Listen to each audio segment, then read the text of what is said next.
This is kind of really offensive on the level that we're disrupting these beloved characters.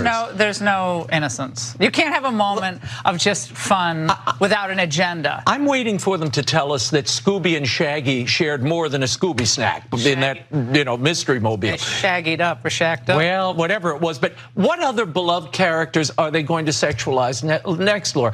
I mean, you knew it was going to happen. Velma of Scooby-Doo couldn't become a lesbian without them absolutely losing it over in Fox. Or maybe losing it's the wrong term. I would say using it to engage in their own fantasies. I mean, after all, this is about Velma being a lesbian now, which is representation in Scooby-Doo. They're immediately pushing that to the side. And now they've got this interspecies sex scene cooked up in their mind where Scooby and Shaggy are humping in a van or something.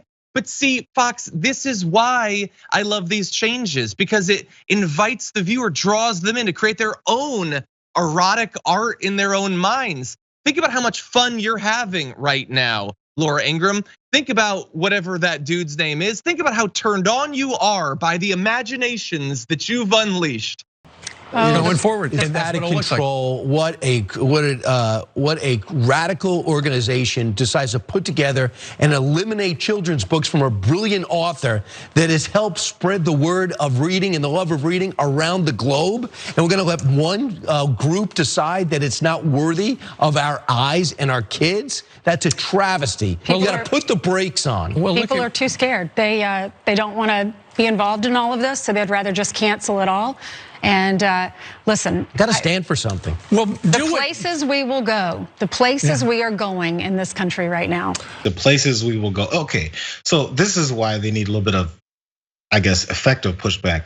So show each of those idiots pictures of the things in these books. Yes. Do you like this? Hey, why do you like this? I can't remember any of the names. Steve. Why you like any of those, Brian? Hey, Brian, do you love this image of these two depicted black people carrying some weird creature with a super long neck on their shoulders because that's what they're there for? Hey, what do you love about that? Hey, how often do you teach your kids, if you have any, about this image? Do you tell them, hey, when you go outside and you see black folks, that's who they are? Is that what you do? Because if you do, I don't want to have anything to do with you. In fact, you're a disgrace to this country.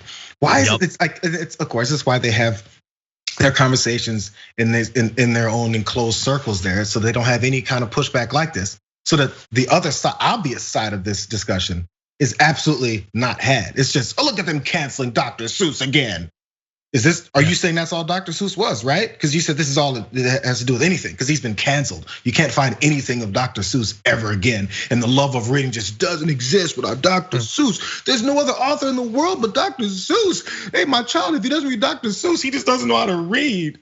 Shut up. All right, real quick. Whole Foods announcing they're going to stop selling Maine lobster, citing sustainability concerns. The environmentalist groups say that lobster fishing, that industry, threatens the rare right whale. And my understanding of this is that obviously Maine has the biggest, largest lobster fishing industry in the country there. And so you've got political leaders and those fishermen who are essentially saying, yes, there is a risk, but it's actually never happened. So we're telling them they can't do their jobs, and we're pulling these lobsters off the shelves at Whole Foods over a risk. I mean, send them to me. Yeah, I'll take the risk. Delicious from the sea, it's not for me. Oh, I'm a carnivore. I'll take the risk. I love lobster. I love Maine lobsters. So this is an ongoing conversation. Oh God, their lives are so difficult.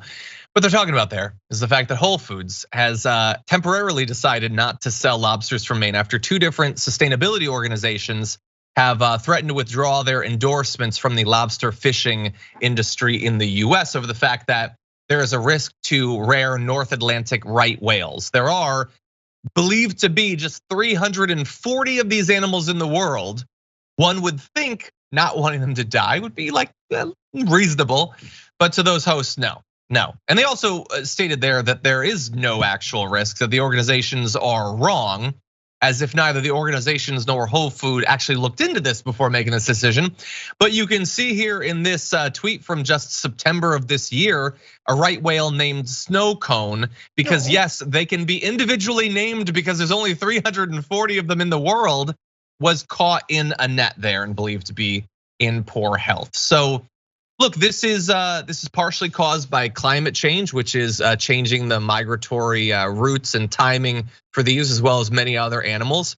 Yes, a lot of foods, a lot of animals are going to be made more rare, potentially made extinct by climate change. Maybe that is something to focus on rather than just your brief inability to have the lobster you love so much.